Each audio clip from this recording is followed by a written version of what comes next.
Hola a todos y bienvenidos a este video sobre la arteria carótida externa. Este video ha sido elaborado por los alumnos del segundo grado grupo B de la materia de anatomía cabeza y cuello de la Universidad de Ciencias y Artes de Chiapas. Los integrantes de este equipo son Carpio Santis Genaro Martín, de León Arroyo Alan de Jesús, García Cruz Ryder Giovanni, Medina Luna Héctor David y Santis Gómez Vanellí Navidad.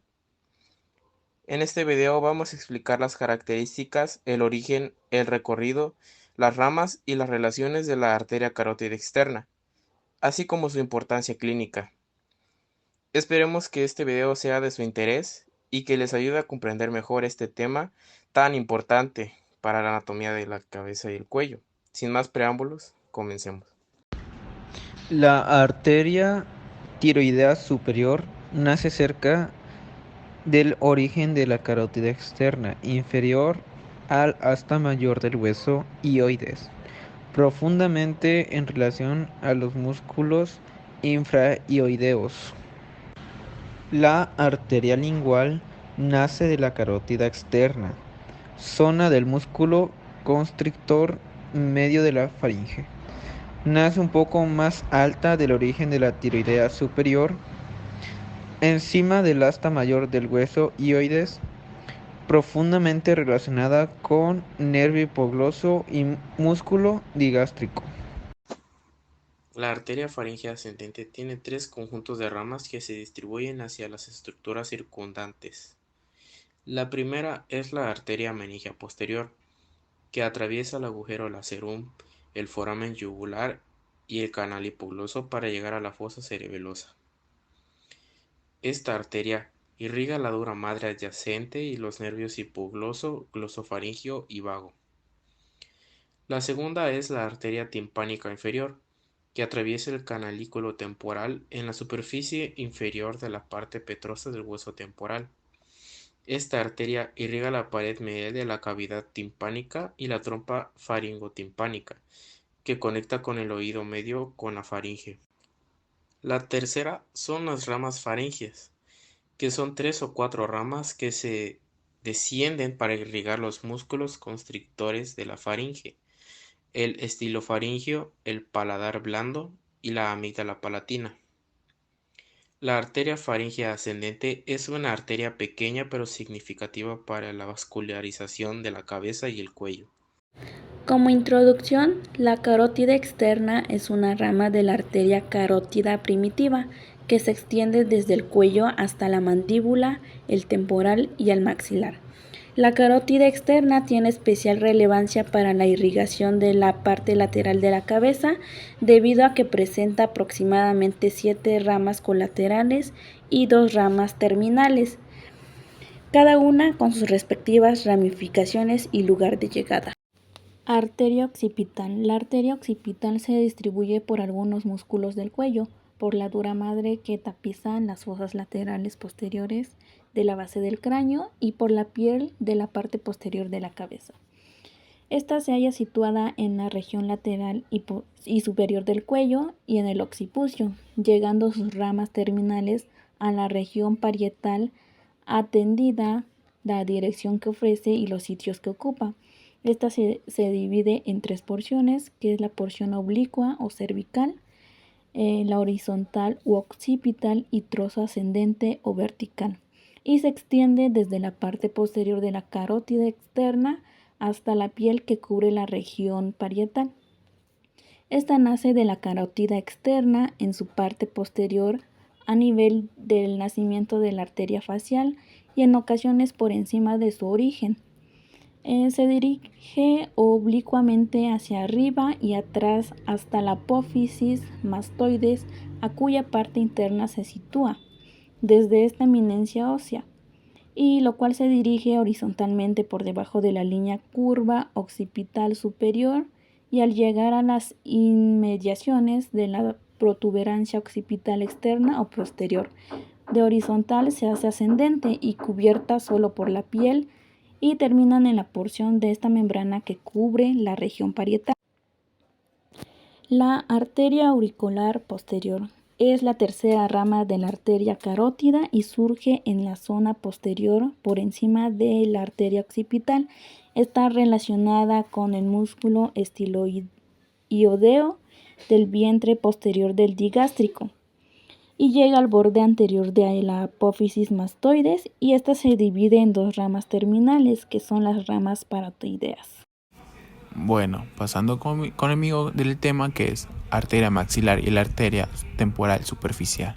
Bueno, vamos a tocar un poquito ese tema.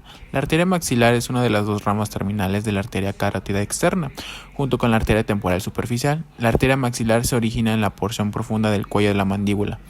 Su recorrido proporciona varias ramas que irrigan muchas estructuras de la cabeza y de la cara. En la relación con el músculo perigoideo lateral, la arteria se divide en tres porciones distintas: mandibular, perigoidea y perigopalatina. La función principal de la arteria maxilar es irrigar al maxilar y la mandíbula, las áreas faciales profundas de la dura madre cerebral, o sea, las meninges, y la cavidad nasal. Por lo tanto, se considera un vaso sanguíneo que da importancia o soporte tanto a los tejidos duros como a los blancos de la región maxilofacial.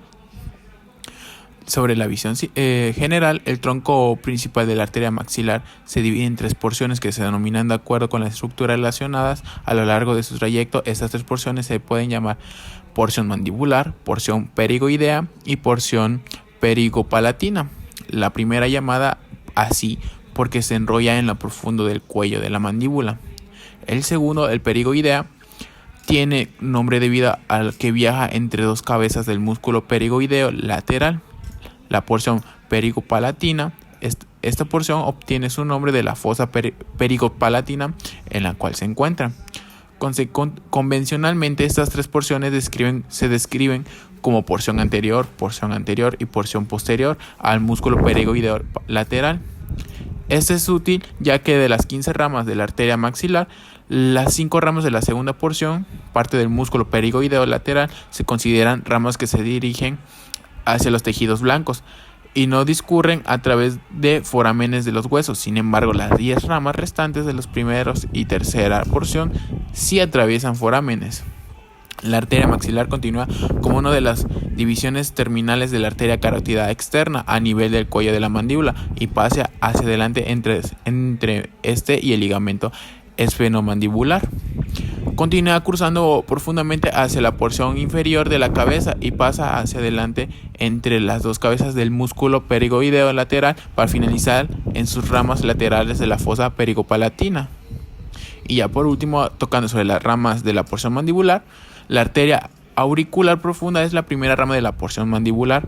Esta rama corre hacia arriba para entrar en el oído y recorre superficialmente hasta la membrana timpánica, pasando entre el cartílago y el hueso. Irriga el conducto auditivo externo y la superficie profunda de la membrana timpánica. La arteria timpánica anterior es la segunda rama que discurre cerca de la membrana timpánica.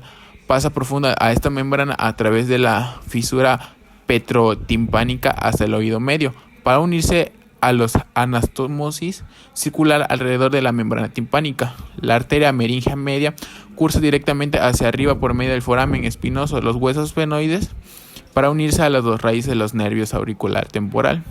Irriga los huesos del cráneo, ya sea la bóveda o calvaria y la dura madre. Y ya por último, y no menos importante, la arteria meringia accesora es la principal fuente de irrigación del ganglio del trigémino. Pasa hacia arriba a través del foramen oval para irrigar la dura madre del suelo de la fosa media y la cavidad del trigémino, o sea, la cavidad de Mencken. Ya es como es todo.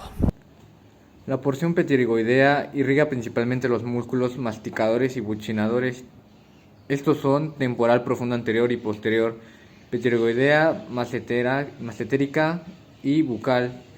Por su parte, la porción pterigopalatina pasa entre las porciones superior e inferior del pterigoideo externo y después atraviesa la fosa pterigopalatina. Irriga a la órbita, la cara, los dientes superiores, el paladar, la cavidad nasal, los senos paranasales y la nasofaringe. Su trayecto es un poco así. La arteria alveolar desciende a la fosa infratemporal e irriga a los premolares y molares. La arteria infraorbitaria se origina en la fosa pterigopalatina, penetra en la órbita y emerge por agujero infraorbitario e irriga el párpado inferior, el labio superior y la mejilla. La arteria palatina desciende y baja por la fosa pterygopalatina y origina arterias palatinas mayores y menores. La arteria alveolar anterior, media y superior originan ramas dentarias para los incisivos y caninos. Arterias del conducto pterigoideo se origina en la arteria palatina descendente y se dirige hacia atrás por el conducto pterigoideo. Arteria faríngea se dirige hacia atrás por el conducto nasofaríngeo y se distribuye en el techo de la nariz y faringe. La arteria esfenopalatina es una terminación del maxilar. Penetra en la cavidad nasal por el agujero esfenopalatino que termina en el tabique nasal. Es la arteria que sangra en las hemorragias nasales. El tronco principal de la arteria maxilar se divide en 3 porciones, que se denominan de acuerdo con las estructuras relacionadas a lo largo de su trayecto.